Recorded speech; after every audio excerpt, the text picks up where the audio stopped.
You pull up to a job site, you look over at a contractor setting up his rig, and what do you see sitting right on top of the chemical tank? It is almost always a squeeze bottle of standard green washing up liquid, right next to the sodium hypochlorite.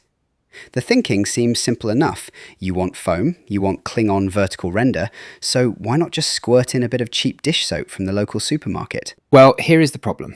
What feels like a clever, cheap shortcut is actually, it is actively sabotaging your chemical mix before you even pull the trigger on your spray gun. Household detergent is designed to wash plates in warm tap water, not to coexist with a heavy oxidizer like sodium hypochlorite. When you drop standard washing up liquid into a high-strength hypo batch, a rapid oxidation reaction starts straight away. The active chlorine molecules in your bleach literally burn up, fighting the organic fragrance, dyes, and unbuffered surfactants in that dish soap.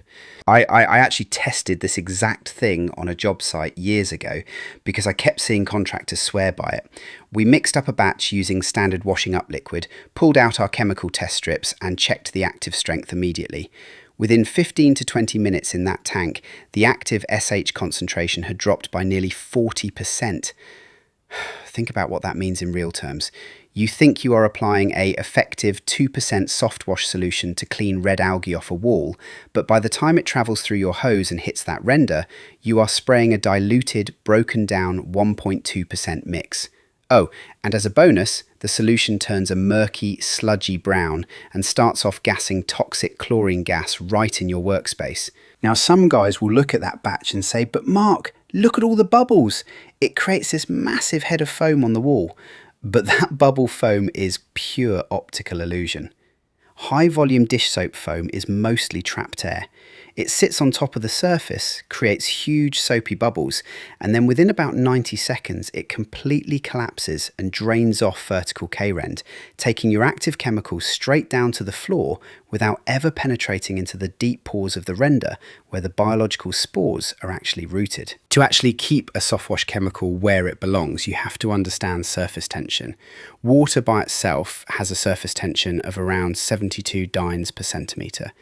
That high surface tension causes water droplets to bead up and bridge right across the surface gaps of rough monocouche render, refusing to sink in. When you introduce a proper bleach-compatible soft wash surfactant like Clever Wash, it drives that surface tension down to below 30 dynes per centimetre. It breaks the skin of the liquid, forcing the solution to spread out ultra-thin and pull itself deep into the microscopic voids of the surface. And that is where the economics of your business completely change. A properly engineered surfactant does not just drop surface tension, it creates a structured, lingering sheet of chemical that holds a clean 2% hypo mix against a vertical wall for 15 minutes or longer. Compare that to the dish soap approach. When your mix drains off in 90 seconds, the only way contractors compensate for that poor dwell time is by doubling their chemical strength up to 4%. You end up using twice as much sodium hypochlorite, burning through your profit margins, risking severe damage to surrounding plants, and doubling your runoff risk. All because you tried to save a few quid on surfactant. This is why moving past improvised bucket chemistry is the single biggest step you can take as a professional contractor. When you understand the science behind soft washing chemistry, you are not just a person with a pressure washer or a pump sprayer anymore. You are a specialist. That is why we built the Softwash UK CPD Certified Softwash Training course. It gives contractors the proper technical foundation, the safety credentials, and the route to becoming an approved softwash applicator, backed by the National Association of Softwash Community. So here is my challenge for you today. Take a vertical sample board or a piece of scrap render behind your shed.